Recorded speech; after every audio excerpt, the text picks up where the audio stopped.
Welcome back to React Native Radio Podcast. Brought to you by the New Jersey Waste Management and Drone Security Company. We heard you had a complaint about the noise. We'll send someone over real soon to talk to you.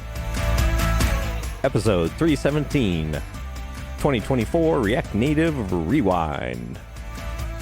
Hey everybody, we are about to embark on our last episode of 2024. I'm Jamon, she's Robin, he's Mazen, and we are React Native Radio. Hello. So, it's going to be a fun one. Also, I didn't get a lot of sleep last night, so if this ends up being a mess, then that's my fault. If it ends up sounding good, then that is to the editor's credit. So, we have a lot of stuff to go over because we're going to be doing a recap of the year. So, really quickly, before we do that, let's hear from our sponsor, Infinite Red. Infinite Red is a premier React Native consultancy located fully remote in the US. We're a team of 30 senior plus level React Native developers and support staff, and we've been doing this for about a decade.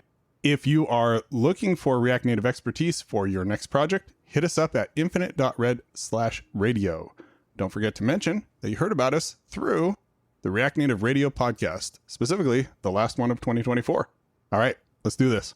The topic today is 2024 React Native Rewind, the year in review.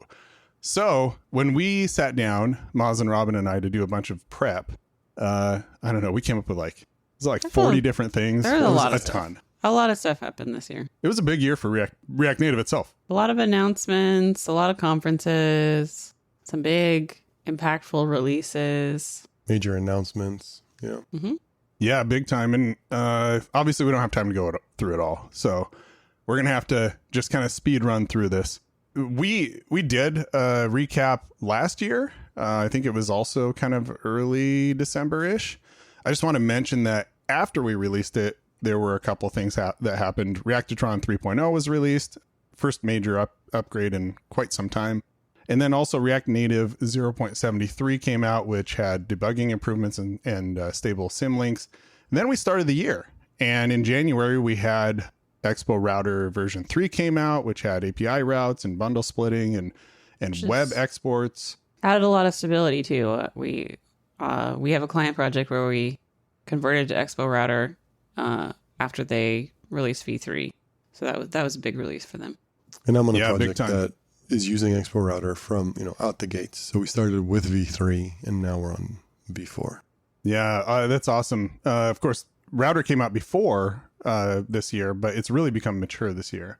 Mm-hmm. And along with it, in early 24, we also had the Expo SDK 50 came out. I don't actually remember a lot from that release. We're not going to be going over it too much. But I also... So usually Software Mansion does the State of React Native survey, and that's going on right now as well. So go fill it out if you haven't. But just speaking about February this year, they actually released the results. So that was for 2023, and it showed a lot more adoption. Mm-hmm. It'll be interesting to see what the results will be next year, whether what kinds of things are going to change. I'm sure we'll do an episode about the results when they come out in a couple months. We did about the 23 ones as well. Mm-hmm. 288. Yeah, trying to remember, that was an episode with the three of us going over the results. But I do remember we did an episode with Bartek. Was that this year also, where we went over, we did how he goes through and comes up with the different questions along those lines? Yeah, that's right. From Software Mansion. Yeah, it's nice to see the behind the scenes. Exactly. That was more behind the scenes. Like, how do you come up with your questions? How does the form look? And, we did mention how much we like the form and all the different charts and all that he does. So yeah, RNR 290, the State of React Native Survey with Bartholomew Butowski. That's where we went over, the survey like we talked about. It's so cool that Software Mansion just does that. Yeah, it's really helpful. For the good of the community. And every year the website for the survey gets more and more elaborate. It's pretty cool. This year it has a reading list. So as you're going through, if you're marking stuff that you're interested in, you can click a little plus and it will add it to your reading list to go review after the survey, which is pretty cool. That is super cool. Meta also announced Style X, which is, I guess, a styling, system, which also has like React Native support, which of course is in progress. So that happened in that was around February as well. And then big news in March, Microsoft announced the App Center was going to be retired, and kind of shook up the React Native world a bit because a lot of people were.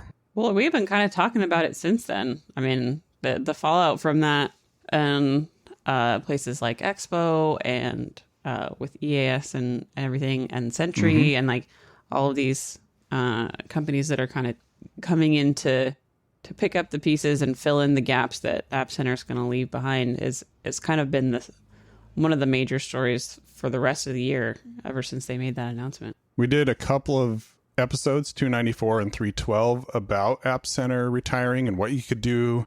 I also did a blog post and kind of talked about what people could do. Which is, it's crazy because App Center was so central to like the early days of React Native. It seemed like they kind of went hand in hand, and like everyone was using Code Push, and it was a big deal. And it's kind of the end of an era, and it's sort of welcoming the Expo era instead of the App Center era. And I also hopped on React Universe on air with Lukasz from Callstack and Quinn from Expo to do a collaboration with React Native Radio, which we also released. That's right. On the retirement of App Center. We also got some kind of cool news. We figured out that NASA was using Ignite, our boilerplate, for an app to track the International Space Station. So we did an episode with them in March, RNR 296. So that was a fun one, getting to see some of our work, kind of involved with NASA. That was very exciting. I thought that was pretty cool. I've actually used that app before we even knew that this was a thing. It's a fun app. React Native Skia 1.0 came out. It had been out before, but 1.0 came out in March as well. There was also a vision camera integration with Skia as well. So Skia was in the headlines. Yeah. Quite a few times this year. It was. Yeah, Skia is just cool as another option for a renderer. And then also Blue Sky, the social media app, they are open source. They're one of the biggest React Native open source, projects out there. We have a note in here that they had a UI text view open source something. What was that about, Robin? It's basically a drop-in replacement for just the React Native text component, but it adds some nice like native side enhancements. I think on iOS specifically. But it's nice how like Blue Sky coming in as this pretty major company, choosing React Native as their technology and building kind of out in the open, giving back to the community was a huge boon for React Native. Yeah, and then React Navigation 7.0 beta came out in March as well, which had the static API and better TypeScript support as well. And we did a episode about that, 304. We did a bunch of episodes this year. And that's been released since then, I think in November or December. Yeah, that was the beta, which came out in March. And I think the main release came out early November. And then we had React Native 74 came out in April, and that was bridgeless by default with the new architectures. And we did an episode about that, of course, 291, where we talked about the dev menu, but we also talked about that release. And then React 19 came out, had some new hooks, a bunch of cool stuff. That was React 19 beta, I believe, or RC at that point. Yes. Because it was officially released in December 19. Oh, okay. And then there's a new tool, command line tool for testing new architecture compatibility, NPX new arc. I mean, yeah, in general, like this is kind of when we started to see the core team kind of trying to prepare everyone like, hey, the new architecture is coming soon. Spoiler alert. We'll get to that later in the episode, but really trying to assess community readiness and like get people to start like preparing their apps for the new architecture. They called it new architecture stabilization or something along those lines, where they were, closing in the gap between old and new architecture to be, well, not closing in the gap, shifting more towards the new architecture and making the gap bigger to old architecture. On there, a lot of like Expo and like a lot of the other teams outside of the core team have also played a huge role in that. So this is when we started to see the writing on the wall of what was coming. Yeah, because I think in 2023, everybody was pretty well still old architecture, but 2024 was a year of transitioning. And that's really, I think, the biggest story out of 2024 was this transition over to new architecture, which we'll talk about a little bit later in the year too. Yeah. Expo SDK 51 came out in May. There's also Expo Atlas, which is an awesome tool for visualizing your bundle size and whatnot. And there was also the React Native IDE beta, which was later renamed to Radon IDE. Which is a really cool name, by the way. Yeah, it is a cool name. Really cool name. There was a lot of excitement around that tool, which was another software mansion tool, because it brought in a more consistent experience, similar to what like Java devs or like pretty much any other dev in the world that has this really integrated IDE with debugging and breakpoints and all of this, and sort of brought that to React Native, which has been missing for a long time. And we did an episode with Christoph Magiera, RNR 309, I think it was Robin, you and I, where we talked to him early on, before the beta. I think it was before the beta was released, but then the episode release was part of the release. I think it was after the beta, but before the stable. Correct. It was still named React Native IDE at the time. They had not renamed it Radon yet. Mm-hmm. Then, later in May, there was the return of React Conf, and I got a chance to go there. I hosted a React Native panel on day 2, which was really fun. And I think the biggest news out of there was there were basically 2 big things. There was Evan Bacon's talk about using React server components in Expo. And then there was the React compiler, which used to be called React Forget, but now it's called React Compiler. And that is, still, I think 2025, we're going to see more of that. But right now, it's just kind of an exciting idea for improving performance and developer experience within React and React Native. So the React compiler, big news out of React Conf. And we were talking about like open source with Blue Sky earlier. The React Conf app was also released as open source, and it gave a sneak peek into how to use the compiler and all those best practices coming out of Meta and Expo. There was also App.js Conf, which we had a couple of, so Frank and Gant went to that conference and had a good time in Poland. And then we actually hit our 300th episode in June. Oh, we did. Where we did sort of this Ask Us Anything episode, which was really fun. Yeah. Now, have we reached the point where we have done more episodes than the previous owners of the podcast? We took it over at like 180 or something like that. Yeah, we're closing in on that, actually. Yeah, we're getting close. Wild. Because the release of this episode will be about 317. Okay. So that's close. Yeah. That's amazing. That is amazing. Yay us. Thank you for listening. Very much so. I couldn't do it without you guys. Thank you for putting up with us. Thank you for putting up with tired me. And then in July of 2024, we did Chain React 2024, which is obviously like a huge deal for us. It's kind of our Super Bowl. And we had Jed Bartoski, our director of operations, on, and we talked about stories from Chain React in React Native Radio 303, which we released right after, before we actually did a Chain React mini episode as well. So we did a couple episodes about Chain React, and Chain React was amazing. As usual. It's the best. It's our little pride and joy. In August, then React Native 0.75 came out, and that actually was sort of setting the stage a bit. Right. It was a quieter release. There wasn't a ton going on in that one because, like you said, it was gearing up for the big one, which we'll get to in just a second. But there were some cool little changes, like percentage values in layouts, a couple other fun things, but nothing huge in 75.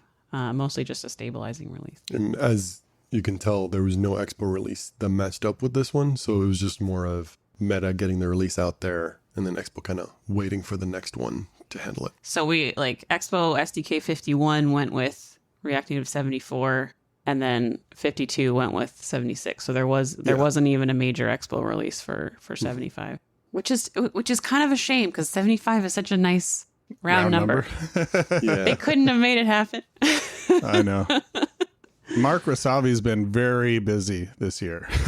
This guy has been doing so much stuff. Oh, has he ever? I mentioned briefly the Vision Camera V4 release, which included Skia support. That's Mark Rasavi. But his bigger release was Nitro modules. Yes. Which we had him on the show to talk about in episode 310, I believe. You know, it's kind of funny because we keep talking about like we had this episode. The reality is we didn't actually look at our episodes to do this. We looked at other news sources and we came up with all these, important events throughout the year. And we just happen to have episodes about almost all of it. So that's pretty cool. I mean, that's really how we get our content, right? Is we kind of take the pulse of what's going on in the community and what people are interested in. And that's what we make our episodes about. And it just kind of works out that way, that we tell the story of React Native for the year. So Nitro modules is pretty awesome. And then in September, I went to React Universe. So did Mazen. Mazen got to do his first talk there. He didn't just go. I tagged along. He spoke. Exactly. And I guess we didn't mention, but Robin also spoke at Chain React this year. So Yeah. Not important. You did great. Mazen did as well. And all three of us had our time on the stage this year. this is true. Yeah. I guess I was a React Conf as And well Chain as React, yeah. Chain React. I had another panel there. I love doing panels. React Universe was fun, and I got to hang out with Mark. Nitro modules, he kind of showed that off there at Core Contributor Meetup, which was fun. And then also Evan Bacon announced Expo DOM components. And of course, Evan's always turning out amazing stuff. And DOM components from him is really cool. You get to do use DOM, and you get to see actually you can actually bring in web views and seamlessly integrate them with your project, which is really, really fun.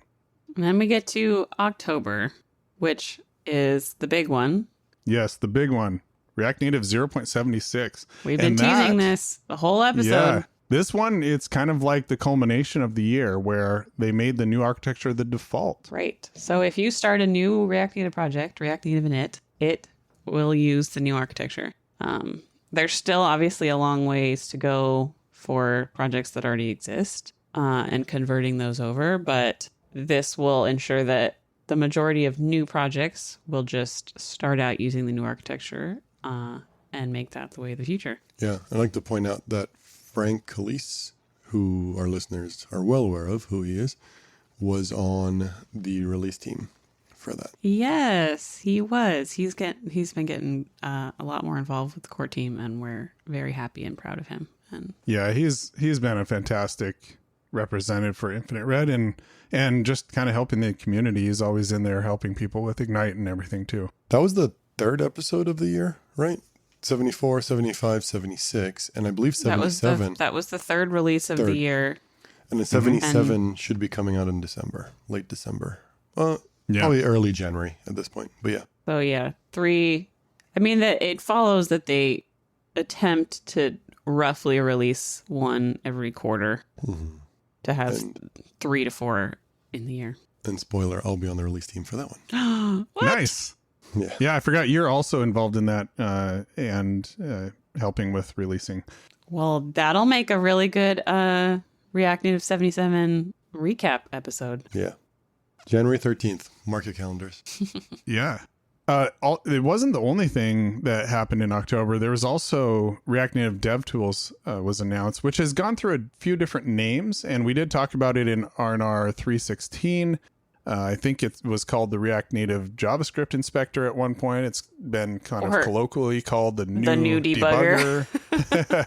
React Native DevTools is really kind of, what they're going with, which does overlap with, I think, an older thing also called React Native DevTools.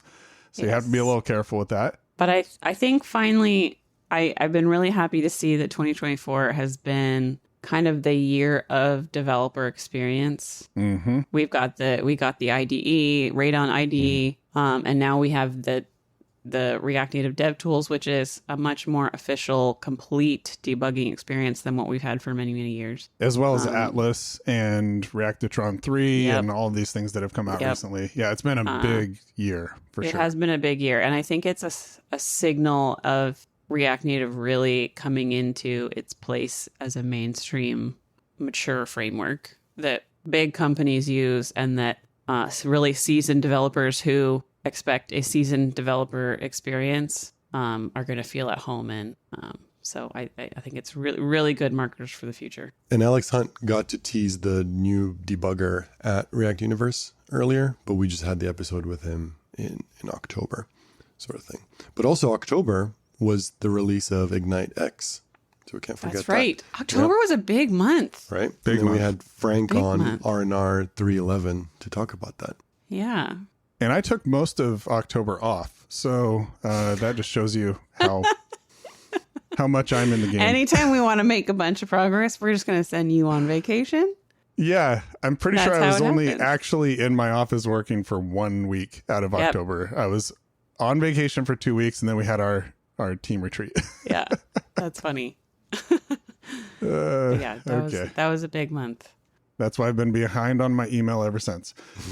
In November, we had React Native London, which was a new conference that was started by the same people who did React Native who did the React Native meetup in London. And I want to kind of mention again that Blue Sky has continued to, it not only became a big deal because it's an open source code base, but also because React Native developers kind of just moved there. At least a bunch of them did, not everybody. Yeah. But It felt like it was really bizarre. It felt overnight almost, like that most of the tech circles that I'm in on social media were all of a sudden on Blue Sky instead of Twitter. It brought a lot of visibility to Blue Sky and the team at Blue Sky, and the fact that they're React Native, and I think will be a good place for the React Native community. It was such a big jump. I remember logging on Twitter one day and seeing a blue butterfly and being like, okay, whatever. And then eventually being like, okay, I'm going to jump on this blue butterfly trend. And then the next thing I know, like I saw someone posted, I believe it was actually Todd, our CEO, Right. posted Yep. these Blue Sky CEO He was just like, was okay, on yep, it's CNN time. doing an interview also. So it's like their It's time for emergence Blue was Sky. so We're doing big, this now. so quick and fast. And like I'm sure they can kind of, I don't know what event it was, but maybe it was someone tweeted out that blue butterfly. I and then, can probably think of what event it was, but well, yes. I wasn't saw going it there, from- Robin. I saw it from the other side because I saw people on Blue Sky spontaneously. Someone came up with the idea. I don't know who came up with the idea, but they spontaneously were like, "Hey, everybody, go over to the other social media platform and post just this emoji and on this day." And so people like scheduled tweets and whatever. And so it was definitely coordinated on the Blue Sky side. Now, obviously, I think that's kind of one of the things with social media. You sort of have an inflection point of, oh, my friends are over there, so then you'll go. But Yeah. exactly, You're it's not gonna not go if there's successful nobody there. until you have this like concentration of users enough to like, because the community makes the platform way more than the actual tech does. Like you're there because people are there. So another big thing to kind of wrap things up, Shopify finished their rewrite of their main app. They did a rewrite of their shop app in React Native. And we had, a couple of episodes over the past couple of years talking with Shopify developers, including Colin Gray. But they shared their success story, and it was a very positive story for the React Native community. And so that was cool. And Expo SDK 52 came out, which has tree shaking and React Server component support. And there's Expo workflows as well. So we really wrapped up the year very strong. And now we need to move into, we're already getting too long. Let's move into our wrap up and predictions for 2025. So Wow. who wants to go first? I can go first. So my prediction for 2025 is basically, in a word, Expo. Everyone's going to be using Expo. I think anybody who's still holding out, they're going to move over. especially with the end of App Center, the introduction of Expo workflows. I think you're going to see a lot more really deep integration all the way from like the app itself through CI, through the App Store.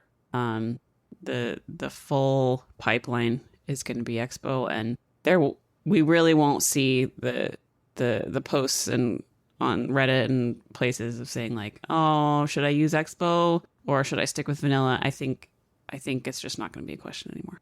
I think if you're holding out on Expo, check out the multiple demos that are out there of it to help convince you. I think Stop 2025 asking will on be the Reddit. year that the questions stop. And I should mention, for Infinite Red, we can help you migrate if you need to migrate over to Expo. We're pretty good at that at this point. Jamon just put his I gotta pay the bills, right? Hat on. his company owner hat on. These developers aren't cheap. I gotta pay the bills. That's a good one. What do you think should be fixed in 2025, but probably won't be, Robin? Android emulators will always be slow and janky, and That's a good one. I don't That's think a anyone very will good ever fix those. That's probably true. Mazen, what do you have? So for me, my prediction will be there'll be more focus or adoption growth of web. So instead of saying like, if you want to use web, you'll have 80% code share. I think it'll be closer to higher, closer to 100, maybe not 100%, but close to it, say 95%. So I think everyone will be doing the whole iOS, Android, and web more. That's my prediction. Makes sense to me. And what do you that's think not a prediction should of be me saying I'm going to be pitching that to my client early next year also. So what do you think should be fixed next year, but probably won't be? I'm going to be that lame person that says nothing. Just keep on the trajectory that it's on because it keeps growing. And I don't think there's any, I don't know how to put this, but in the past we said React Native was going through growing pains. I don't think there's any more growing pains. I think it's now just becoming more mature as we go. So nothing should be fixed. Essentially, it just continue growing is my thought on that. Yeah, I think that makes sense. And it is kind of the trajectory we're on. My prediction, I'm going to go way out on a limb. My prediction is that version 1.0 or an equivalent will come out. So it'll either be 1.0 or it'll be like version, 84.0. Something like that. 0.100. We'll see if I'm right. What would make a version equivalent to 1.0 in your eyes? Anything above or equal to 1.0. Okay. Well, you said 1.0 or the equivalent. What's the equivalent? Equivalent meaning like maybe they skip 1.0 and just go like React went from I think 0.16 or 0.15 to 16.0. So they never had a 1.0. Oh, interesting. I see. So React Native could do the same is what I'm saying. Yeah. We'll see. I don't know. We had a long discussion about it. Yeah. Either they'll do it. Okay. You're right. I think either they'll do it this year or they'll never do it. Okay. That's So quite you're saying 2025 is the year to do it or not? Right. I was thinking if they're going to do it now is the logical time. And if this does not meet their criteria for a logical time, I think it's just going to be 0 forever. I think 1.0 won't come out until like late in the year though. Yeah.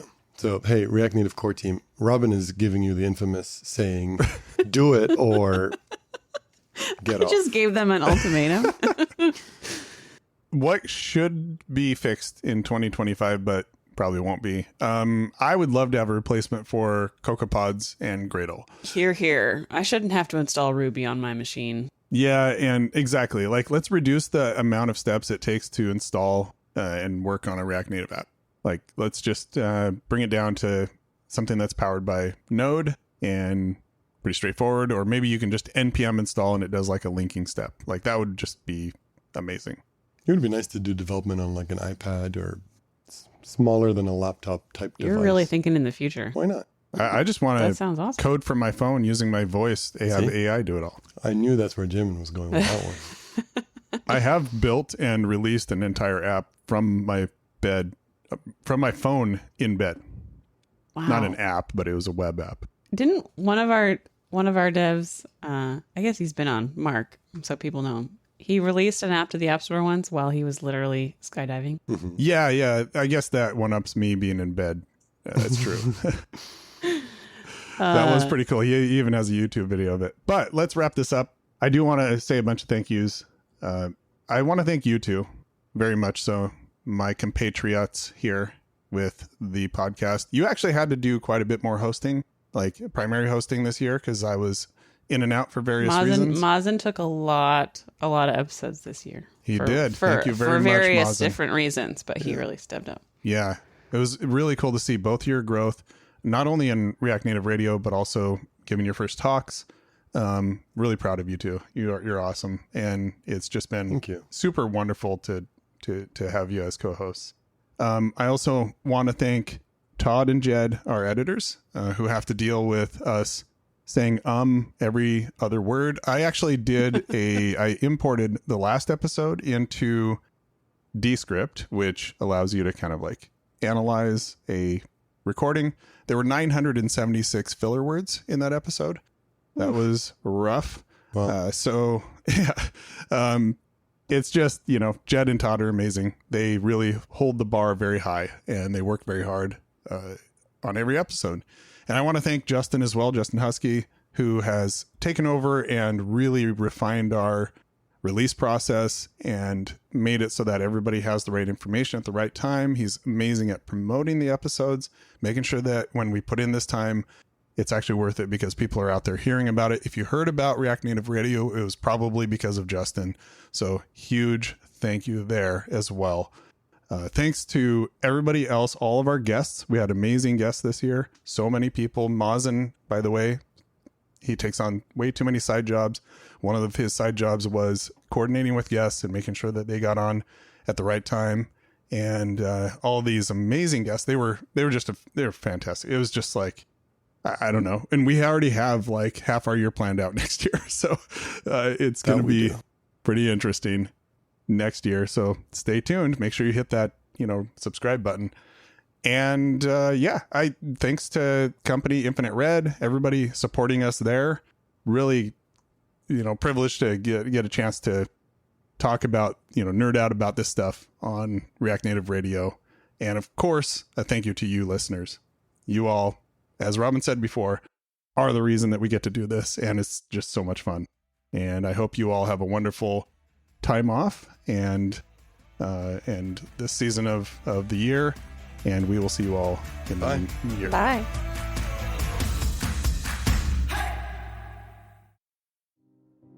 As always, thanks to our editor, Todd Worth, our assistant editor, Jed Bartoski, our marketing and episode release coordinator, Justin Husky, and our guest coordinator, Mazen Chami. Our producers and hosts are Jamon Holmgren, Robin Hines, and Mazen Chami. Thanks to our sponsor, Infinite Red. Check us out at infinite.red/radio. A special thanks to all of you listening today. Make sure to subscribe to React Native Radio on all the major podcasting platforms.